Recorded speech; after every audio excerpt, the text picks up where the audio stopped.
me pakuks välja omalt poolt mõned mõtted, mida saaks teha, et noored võib-olla kiiremini leiaks oma tee ja saaks oma elus just sinna, kus nad tegelikult soovivad. Et minu jaoks üks asi on seoste loomine ja just selles kontekstis, et koolis antakse edasi hästi palju olulist ja vajalikku informatsiooni, aga tihtilugu puudub sellel seos igapäevaeluga ja see on üks asi, mida ma ise omast kogemusest väga hästi mäletan ja mäletan seda, et kui ühel hetkel keegi rääkis mulle vektordiagrammis tehtud logodest, et kui seda logo siis ühte osa nagu suurendada, siis ta kõik osad võrdeliselt suurenevad. Ja siis mõtlesin, et huvitav, et miks ei räägitud näiteks matemaatikas selle teema juures sellest samast näitest, et kui õpetaja tuleks ruumi ette ja õpilaste ette ja kõigepealt näitaks, et näed, et selline asi on olemas ja nii edasi ja nüüd arvutame välja, et kuidas see siis numbrites käib, siis sellel oleks kohe nagu mingi seos päriseluga. Ja neid võimalusi, kuidas seda nagu päriseluga seoseid luua, on nagu väga palju erinevates ainetes ja erineval kujul. Teine asi, mis on nagu minu arust hästi oluline, on see, et infot antakse edasi, aga mis puudub, on emotsioon. Ja miks see on vajalik, on see, et Jim Quick on üks inimene, kelle poole pöörduvad väga paljud väga kuulsad nii Hollywoodi movie-staarid kui ka Elon Musk ja väga paljud teised tuntud ettevõtjad. Ja tema õpetab seda, kuidas nagu pikaajalist mälu saavutada kiiremini ja kuidas asju mäletada. Ja üks asi, millest ta räägib, et kui informatsioon ja emotsioon on kokku pandud, alles siis saab tekkida selline pikaajaline mälu. Ja seetõttu võib-olla koolis see info antakse edasi, aga emotsiooni juures ei ole, siis väga palju on neid inimesi, ma väga vähe tegelikult täna mäletan nendest asjadest, mis me koolis õppisime, ma ei tea, palju sa mäletad. No ikka natukene, aga ikka vähe. Natukene, aga ütleme nagu sellest nagu kogu mahust on see ikka nagu väga marginaalne osa, mis on nagu meeles. Ja just üks osa, miks see jää meelde, on see sellepärast, et puudub emotsioon. Ja üks viis, kuidas seda anda edasi, on tegelikult läbi lugude. Ja kui jällegi on see siis see sama näide selle vektordiagrammis logode osas või on see siis mingi bioloogiaõpetaja, kes räägib mõne loo, kuidas ta metsas käis ja mida ta seal nägi ja kuidas ta siis mingid taimed sealt tõi ja siis läheb selle tunni juurde, siis see annab jälle, aitab luua õpilastele sellised seosed päris eluga ja läbi lugude luua see emotsioon sinna juurde, mis aitab informatsioonil meelde jääda ja pikemaajaliselt seda mäletada. No ütleme, laheda koolipäeval me teeme tegelikult täpselt samamoodi, et me toome erinevad eeskujud siis erinevates valdkondades kohale ja siis tegelikult paugutame niimoodi, et torust, kuidas tuleb, et see emotsioon, et sul on vahepeal seal mingid tantsud, laulud, need samad inimesed teevad mingid trikke läbi, ja siis see on võib-olla see sama mõte, et kuidas tegelikult on võimalik siis rohkem ja rohkem siis sellele noorele meelde, et ta jääb ikkagi see meelde, see pilt. Et ütleme, mina olen väga pildimäluga, et kui ma näen mingit pilti, siis see info haldamine on palju lihtsam tulema. Ja võib-olla üks näide, mis ma oma nii-öelda varasest noorusest oskan välja tuua, et ma olin hästi hüperaktiivne, hästi sotsiaalne, hästi palju tahtsin tähelepanu, hästi palju tahtsin rääkida. Ja siis, ütleme, ma jõudsin sellisele nagu õigele teele, ma tahaks öelda. Siis 10. klassis, kus ma siis läksin õpilasesindusse, sealt edasi õpilasesinduste liitu ja nii edasi, kuni siis täna, kus ma olen. Ja võib-olla see suunamine jäi ära, et kui ma oleks 6. klassis, kus ma oleks tegelikult juba valmis midagi rohkem tegema, oleks toimunud, siis ma arvan, minust oleks juba palju rohkem asju saanud. Võib-olla oleks praegu juba miljonär, ei tea. Et sellised kogemused jäid võib-olla seal proovimata, katsetamata.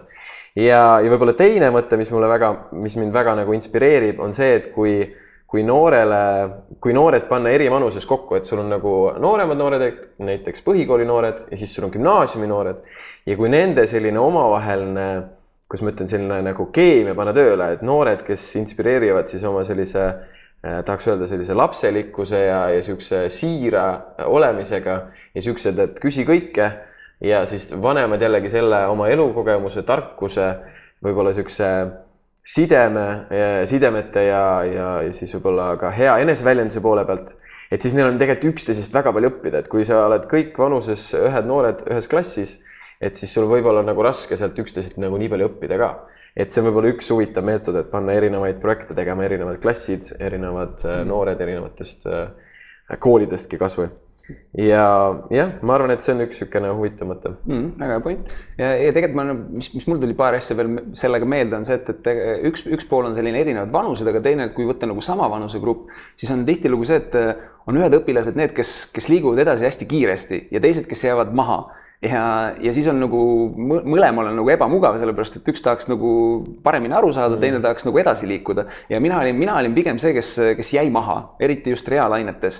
Ja ma mäletan hästi seda, kuidas ma nagu mitmetes olukordades olin hätta jäänud, aga mis aitas selle puhul oli see, et ma tol hetkel muidugi ei teinud seda teadlikult, aga ma võtsin endale juurde kellegi, kes selles teemast teadis.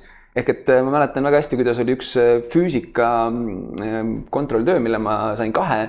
Ma pidin selle järgi tegema siis selle päeva hommikul, kui see järeltöö toimus.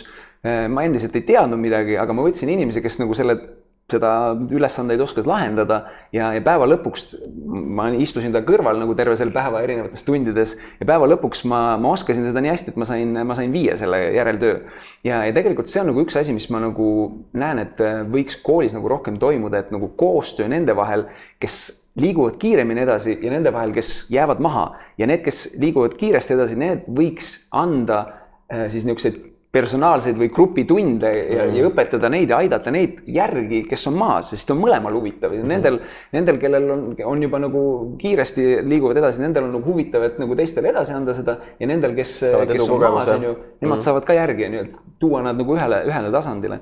Ja teine asi tegelikult veel, nagu, mis ma näen, et on see, et tänane see nagu koolikirjandus, et ma väga soovin ja tahaks näha, et sinna jõuaks ka natukene teistsugust kirjandust, mis võib-olla sellist eluliselt nagu aitaks rohkem edasiõpilasi, sest et ma pean tunnistama, et minu jaoks koolikohustuslik kirjandus oli üks selline asi, millest suur osa mind ei kõnetanud ja probleem, mis see tegelikult kaasa tõi, oli see, et see võttis üleüldiselt minult lugemishuvi ära. Ehk minu nagu selline üldistus oli see, et kõik raamatud on halvad, sellepärast et see on minu kogemus olnud, et enamik raamatuid on halb, ma ei taha lugeda.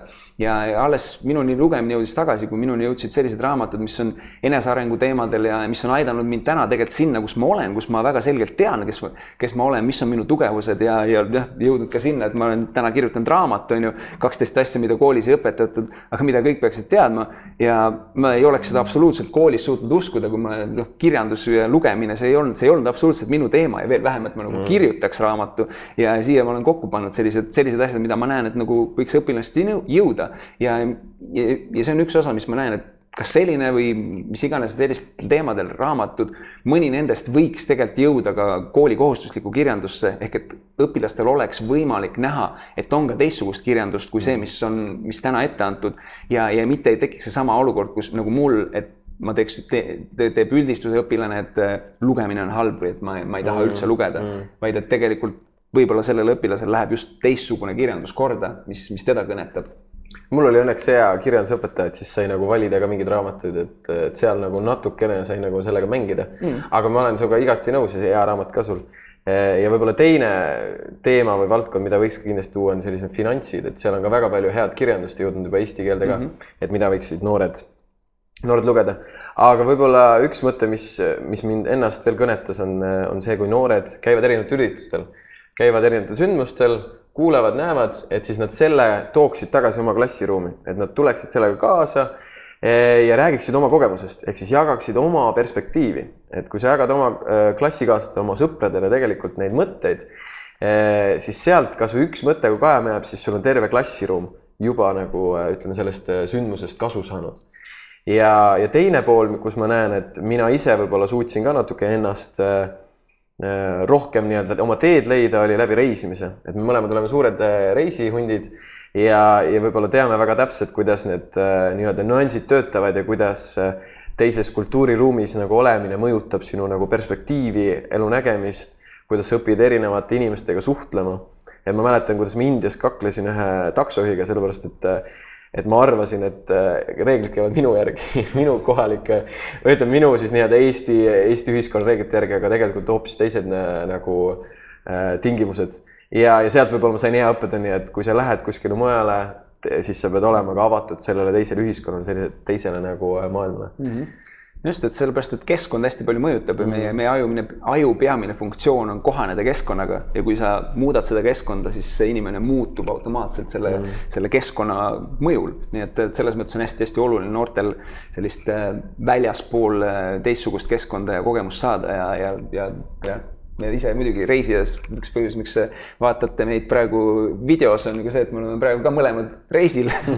et ja tegelikult igal juhul, kui vähegi võimalik kuidagi noortele ka seda kas või lähiriikidesse kuidagi minna, siis igal juhul olen minagi selle poolt.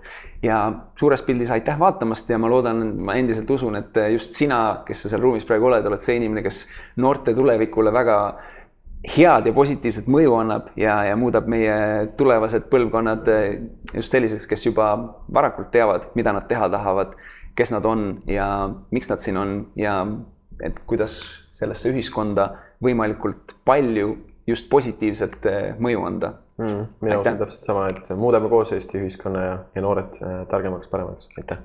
Ja õnnelikumaks. Aitäh! Ciao! Ciao!